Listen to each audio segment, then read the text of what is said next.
Hello. आज जो मैं यूट्यूब के साथ आप लोग जुड़ने जा रहा हूँ यूट्यूब के माध्यम से या वीडियो के माध्यम से जो भी बोलिए।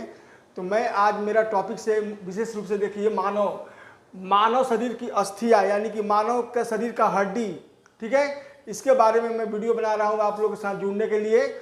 और आप लोग को भी तो बेसब्री से इंतजार रहता है ना कि मेरे साथ जुड़ने के लिए। तो आज मैं बहुत से बात बताऊँगा, खूब ध्यान से आप लोग सुनिएगा, क्योंकि मानव शरीर की जो अस्थियाँ है, देखिए हमने क्या किया है कि कुछ भाग यानी कि गला के नीचे से देखिए यहाँ से हमने बनाया है ये डायग्राम, और इसमें हमने ये दिखाया है हड्डियों के बारे में। देखिए ये पूरा हम लोग का जो रिब केज है ना, ये छाती की जो हड्डी है, ये रिब केज बना दिए हैं, और ये हाथ का दोनों तरफ का हमने बना दिए हैं डायग्राम में। और देखिए ध्यान से, ये हम लोग का क्लेविकल कहलाता है, ये जो ज्वाइंट है वो, और ये हमरल हैंड है यहाँ से, और ये हुमरल ट्रॉकिलिन है ये जोड़, और ये देखिए एल्बो मतलब ये केहुनी को एल्बो, और उसमें जो लगता है ये हड्डी उल्ना, ठीक है बाबू। और इस प्रकार से हम लोग का ये हड्डी के बारे में आप लोग थोड़ा सा हमने डायग्राम बनाया है, ठीक है। अब हम आप बात करते हैं कि 3-4 टॉपिक्स हम बात करेंगे। देखिए, एक कार्टिलेज, शिशु अवस्था में हड्डी की अवस्था क्या होती है, वयस्क अवस्था में क्या होती है, विशेष रूप से कौन सी हड्डी मजबूत होती है, रोचक कुछ तथ्य भी बताएंगे। फिर इसके बारे में गठिया बीमारी और ऑस्टोपोरोस एक बीमारी होती है, ये हड्डियों के बारे में, 2 बीमारी के बारे में भी हम बताने जा रहे हैं आज आप लोग को। तो सबसे पहले सोचिए कि हड्डी, देखिए हड्डी याद रखिए, बोन्स है क्या भाई ये। तो जब हम लोग जन्म लेते हैं शिशु अवस्था में, तो शिशु अवस्था में हमारे शरीर में 300 हड्डियाँ पाई जाती है। एक बात याद रखिएगा, 300 हड्डियाँ पाई जाती हैं, और ये पूरी की पूरी 300 हड्डियाँ जो हम लोग का होती है ना, वो बचपन में कार्टिलेज से बनता है। देख लीजिए कार्टिलेज क्या है कि एक ऐसा पदार्थ है जो हड्डियों को मजबूत करता है, ठीक है। और ये हम लोग का ऐसा पदार्थ जो कि हड्डी को मजबूत करते करते करते करते आगे जा कर के क्या है ना कि ये बोन्स में यानी हड्डियों में बदलता है। जैसे मेरे कहने का मतलब है कि इसमें से क्या है कार्टिलेज में कि बहुत से पदार्थ, ठीक है, बाहर निकलते हैं। और कार्टिलेज एक और सबसे बड़ी बात हम बताएंगे क्या कि ये लचीला यानी फ्लेक्सिबल, ये लचीला यानी फ्लेक्सिबल और सॉफ्ट। इसलिए देखिएगा ना कि बच्चों का जो शिशु का जो शरीर होता है ना, बहुत नरम होता है। माँ लोग जो ना एकदम बहुत ध्यान से उठाती है बच्चा को, और कोई भी लेती है, माँ, बुआ, मौसी, पापा, मम्मी, चाचा, चाची, बच्चा को, बेबी को, तो क्या देखते हो ना एकदम धीरे से उठाते हैं वो लोग। क्यों? उन लोग के उस समय जो बोन्स होता है, वो बोन्स का नाम नहीं रहता है, उसका नाम है कार्टिलेज, यानी बचपन तक की अवस्था को कार्टिलेज कंट्रोल करता है, जो कि एक विशेष प्रकार का पदार्थ बनता है, ये हम लोग का बॉडी में होता है, ठीक है। और यही हम लोग को आगे जाकर बचपन के बाद में ये रिप्लेस होता है, किसके माध्यम से, कैल्शियम के माध्यम से रिप्लेस होकर के, और यही मजबूत होकर के हड्डी का रूप ले लेता है। देखो ध्यान से बाबू, यही कार्टिलेज बचपन के बाद धीरे धीरे कैल्शियम की सहायता से मजबूत होते होते अपने स्थान को त्याग करके वहाँ पर हड्डी का रूप ले लेता है। एग्जाम्पल ले लो कि चावल और दाल को मिलाओ, तो शुरू में चावल दाल है, लेकिन जब मिला करके जब उसको बनाओगे, पकाओगे, तो क्या बन जाएगा, खिचड़ी का रूप ले लेगा ना, खिचड़ी। ठीक उसी प्रकार से यही कार्टिलेज धीरे धीरे आगे जाकर के बोन्स यानी हड्डी का रूप ले लेता है। अच्छा, अब जब बचपन में 300 हड्डी होता है, तो एडल्ट अवस्था आते आते ये हड्डी हो क्या जाती है भाई, तो इसकी संख्या हो जाती है 2 से 6। याद रखिएगा। अब क्या है कि ये हड्डियाँ धीरे धीरे होता क्या है कि हम लोग का बॉडी में बहुत से ज्वाइंट्स होते हैं, ज्वाइंट्स, जैसे ये ज्वाइंट्स, पैर का ज्वाइंट्स, ठीक है, उसमें ये सब हड्डियाँ धीरे धीरे क्या है ना कि मिल जाते हैं, और कुछ हड्डियाँ गल जाती है। याद रखिएगा, कुछ हड्डियाँ गल जाती है और कुछ मिल करके ज्वाइंट्स को फॉर्म करती है, बनाती है, ठीक है। इसीलिए ये हड्डियों की संख्या घट जाती है। लेकिन बचपन के बाद एडल्ट अवस्था में, मेरे कहने का मतलब है कि 18 से लेकर के 25 वर्ष की अवस्था के बाद, किसी लड़का में 18 साल से ही हड्डियों का आगे डेवलपमेंट बंद हो जाता है, किसी में 25 साल के बाद बंद होता है, ठीक है, लेकिन 18 साल तक कंटिन्यू चलता है हड्डियों में डेवलपमेंट। अब हम बात करेंगे हड्डियों के बारे में कुछ विशेष बात कि इसमें हम लोग का क्या है ना कि 99% हम लोग का जो हड्डियाँ होती है ना, उसमें कैल्शियम का रिक्वायरमेंट होता है। अच्छा, मानव शरीर में 95% कैल्शियम पाया जाता है और ज़रूरत के हिसाब से देखा जाए तो ये खून में घुल करके अन्य अंगों में पहुंचता है, यानी खून में घुल करके कौन सा वो कैल्शियम। अब है क्या कि खून में भी कैल्शियम की जो मात्रा होती है ना 8.5 ml से लेकर के बाबू, यानी कि हम लोग का लगभग 4 डेसीलीटर तक पाई जाती है, यानी खून में भी हम लोग का कैल्शियम का मिक्सचर होता है। अब हम एक बात बताएंगे कि देखिए पूरे बॉडी में देखा जाए तो हमने बता दिया ना कि कार्टिलेज क्या है, शिशु अवस्था में बता दिया, वयस्क अवस्था में बता दिया। विशेष रूप से मजबूत, ध्यान से मेरी बात सुनिए, विशेष रूप से मजबूत देखा जाए हम लोग का हड्डी, तो हम लोग की हड्डी जो है ना फीमर, यानी जो जांघ की हड्डी है ना बाबू, ये बहुत ही मजबूत होती है, क्योंकि ये कम से कम 250 kg का भार ये वजन कर सकता है। और इसके बाद ब्रेन की जो खोपड़ी की जो हड्डी देख रहे हो ना, स्कल, ये भी बहुत मजबूत होती है, ये भी बहुत से वजन सह लेता है। अब समस्या कि हड्डी है क्या भाई, विशेष रूप से देखा जाए तो हड्डी हम लोग का वह एक ढांचा है जिस पर शरीर हम लोग का खड़ा है। जैसे एग्जांपल ले लो कि किसी आदमी को फ्रेम में रखना है, फोटो बनवाना है, तो फ्रेम में उस आदमी को फोटो रख दिया गया, तो ठीक वही फ्रेम है। इस फ्रेम में नेचर ने क्या किया है पता नहीं, हम लोग का नेचर कितने इंटेलिजेंट थे बेचारे कि फ्रेम में हम लोग का ये बॉडी को कस दिए। ये पूरा हड्डी फ्रेम है और ऊपर से मांस लगा करके, स्किन उसकी लगा करके एकदम चेहरा को ग्लेजिंग बना करके कस दिए, जो देखने में हम लोग का बहुत सुंदर लगता है। सोचो ध्यान से, तो ये हम लोग का बॉडी हम बताएं ना फ्रेम। एग्जांपल और ले लो कि एक बिल्डिंग है, बिल्डिंग को खूब अच्छा से सजा दो, बाहर से एकदम देखने में मज़ेदार लग जाए, लोगों को हो जाए कि भाई इतनी बिल्डिंग तो अच्छी कहीं है ही नहीं है, तो क्यों हुआ भाई, तो उसके पिलर मजबूत हैं तब नहीं ऐसे हुआ। उसी प्रकार से ये हड्डी हम लोग का एक पिलर ही है जिसमें बॉडी स्टैंड करता है। ठीक, अब हम आएंगे कुछ बातों को विशेष रूप से बता दिए तुम लोग को कि जो हम लोग के जांघ की जो हड्डी है ना फीमर, वो बहुत मजबूत होती है, लंबी भी होती है, और सबसे छोटी हम लोग की हड्डी होती है कान, मध्य कान में हम लोग बाबू याद रखोगे स्टेप्स की हड्डी, वो बहुत ही छोटी होती है। अच्छा, ये जब सब देख रहे हो ना जो लचीला, ये सब कान वाला जो देख रहे हो ना, ये सब अभी कार्टिलेज ही है, क्योंकि ये बहुत लचीला हड्डी है, इसीलिए हम लोग का शरीर में ये जो हड्डी देख रहे हो कान का, ये कार्टिलेज है। ये हड्डी में पूरा का पूरा कैल्शियम नहीं रहता है, नहीं तो पूरा कड़ा रहता, कड़ा। कोई डॉक्टर मास्टर साहब लोग को मारने में भी दिक्कत होता, ठीक है, ऐसे तो आराम है, तुरंत मोड़ दो नहीं तो ऐसे मास्टर साहब लोग नहीं कान पकड़ के मार रहे, बतुआ के मारे रहे, तो गदेल के मारे रहे, तो बचुआ के मारे रहे, तो इसीलिए बाबू ये कार्टिलेज ही है, ये कान वाला याद रखोगे। बाकी सब एडल्ट होने के बाद से हड्डी में चेंज हो जाता है, लेकिन ये हमें ये रहता है, इसीलिए सॉफ्ट है और फ्लेक्सिबल भी है, कहीं भी मोड़ दो, चाबी जैसा तड़ाक तड़ाक मोड़ जाएगा। अच्छा, अब सुनो बातों को मेरा, अब आगे हम चलेंगे तो ये बताएंगे कि दांत और हड्डी दोनों में कैल्शियम की मात्रा होती है, ठीक है। अच्छा, अब आ जाओ रोचक तत्व। एक बात तुम लोग याद रखोगे हमेशा कि हड्डी हम लोग की विशेष प्रकार की कनेक्टिव टिश्यू, यानी कि ध्यान से सुनोगे, कनेक्टिव यानी संयोजी ऊतक से बना होता है, और यह बनाने के लिए हम लोग का बॉडी में क्या है कि इसके लिए जो मटेरियल्स लगता है उसमें मैक्सिमम कैल्शियम और फास्फोरस ज़्यादा रिक्वायरमेंट होता है।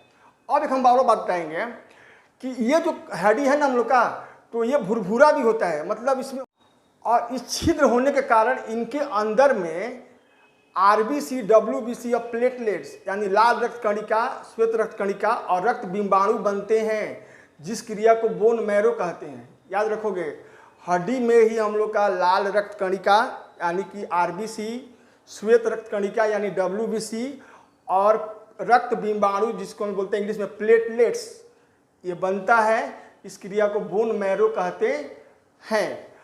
अच्छा, अब इससे आगे चला जाए कुछ रोचक तत्वों में, तो देखो ध्यान से देखा गया क्या हम लोग का कि रोचक तत्व में कि याद करो एक बात हमारी बहुत जरूरी इंपॉर्टेंट तुमको बताएंगे कि हड्डी में 20 हड्डी टूटने से जो दर्द महसूस होगा, याद रखोगे बाबू मेरे बातों को, यानी 20 हड्डी टूटने से जो दर्द होगा, इतना दर्द एक माँ बच्चे को जन्म देते समय सहती है। सोच लो, 20 हड्डी टूटने से जो दर्द अनुभव होगा उतना दर्द बाबू एक माँ अपने बच्चे को जन्म देते समय वो खुद से सहन करती है। ठीक है। अब क्या है कि मानव शरीर में क्या है बाबू कि जबड़े की जो हड्डी है ना वो बहुत मजबूत होती है। यह लगभग 280 केजी वजन को वहन कर सकते हैं। देखो जबड़ा ये वाला जो हड्डी है ना बहुत मजबूत होता है, इतना हम लोग वहन कर सकता है। ध्यान सुनो, गले का जो ये जो देख रहे हो ना, इसका नाम हम लोग का हाई योड नामक एक हड्डी है, किसी भी दूसरी हड्डी से जुड़ती नहीं है। देखो बाबू ध्यान से, ये जो हड्डी है नीचे वाली, ये हड्डी किसी से जुड़ती नहीं है।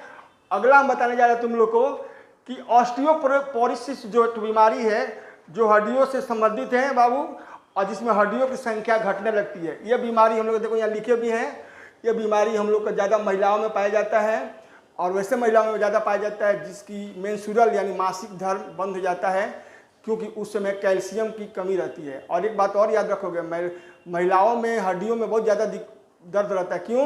क्योंकि महिलाओं में क्या है ना कि मेंस्ट्रुअल पीरियड होने से क्या होता है ना कि खून से, रक्त से ज़्यादा मात्रा में कैल्शियम बह जाता है, बाहर निकल जाता है, इसीलिए महिलाओं पर ज़्यादातर कैल्शियम का इफेक्ट पड़ता है।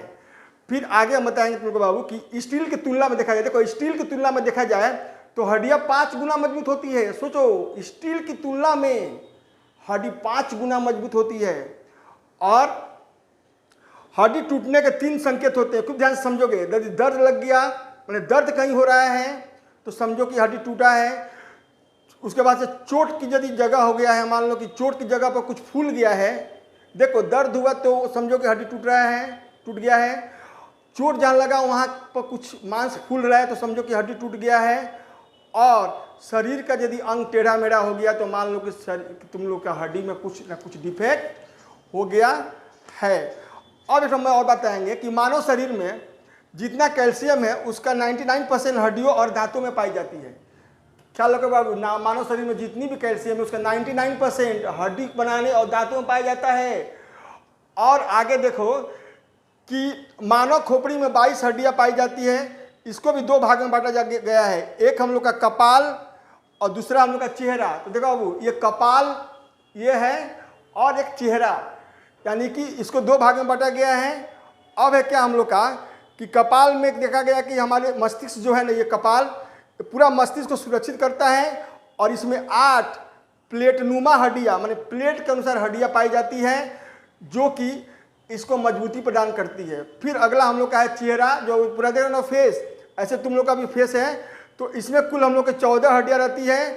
और हड्डियों में याद रखोगे बाबू ध्यान से, कोलेजन, हड्डियों में कोलेजन टिश्यू प्रोटीन